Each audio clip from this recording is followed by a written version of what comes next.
In our second presentation, we shall show the crucial role the switcher plays in a cooling system. Here we have two tanks, two switchers, a centrifugal pump, an evaporator, and a condenser.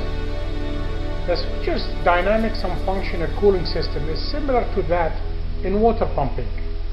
The major difference between the two systems is that we have replaced the supply pipe with an evaporator and the delivery pipe with a condenser. And instead of water, here we are using a hydraulic liquid, a liquid that can both resist high temperatures and does not freeze, such as ethylene glycol.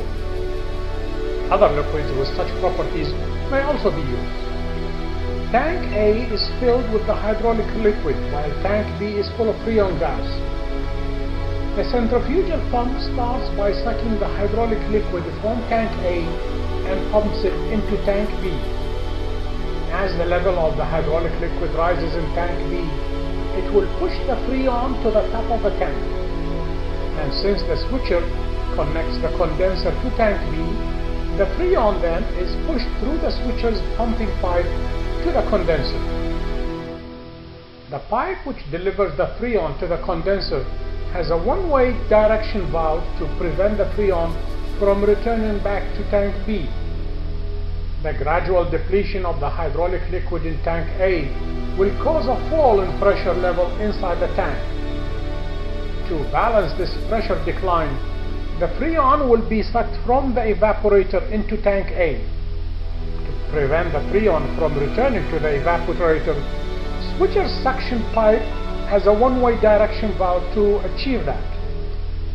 Thus, at this very moment, the switcher is connecting the evaporator to Tank A. As the level of the hydraulic liquid in Tank A continues to drop, more and more freon will be sucked from the evaporator into Tank A.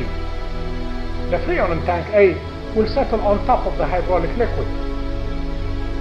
Since the condenser and the evaporator are connected via an evaporation valve, the liquid freon will move from the condenser into the evaporator through the valve, which will cause the liquid freon to evaporate and become gas again inside the evaporator. The evaporation process will cause the temperature of the evaporator to drop. When Tank B becomes filled completely with the hydraulic liquid, that means all the freon gas has been totally expelled from Tank B. At this moment, the sensor in Tank B will send activation signals to the system's two controllers, one in each switcher, which in turn will power on the two magnets. When electricity starts running through the coils of the two magnets, each magnet will pull the thick iron disc fixed to the central shaft, causing the four valves inside each switcher to switch status. When this happens, the condenser becomes connected to Tank A, which has become filled with freon and almost empty of the hydraulic liquid, while the evaporator becomes connected to Tank B, which has become filled with hydraulic liquid and empty of freon. Simultaneously, in the lower switcher, the suction is from Tank B and pumping is into Tank A. So what will happen next? Suction now will be from Tank B, which is full of hydraulic liquid, and pumping is into Tank A, which is full of freon and almost empty of the hydraulic liquid. The level of the hydraulic liquid will gradually rise in Tank A because the pump is sucking it from Tank B, which is full of the hydraulic liquid, and pumping it into Tank A, which is full of freon. As the hydraulic liquid starts rising in Tank A, it will push the freon into the condenser, which is now connected to Tank A.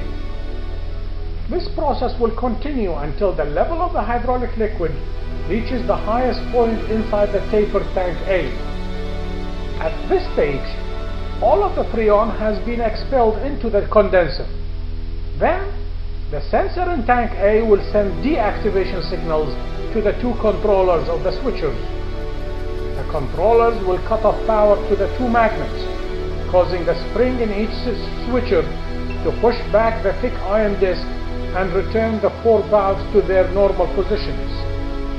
Thus, we have returned the whole system back to its original situation, where the evaporator is connected to tank A and the condenser to tank B. Simultaneously, the pumping suction process is linked to tank A and pumping to tank B.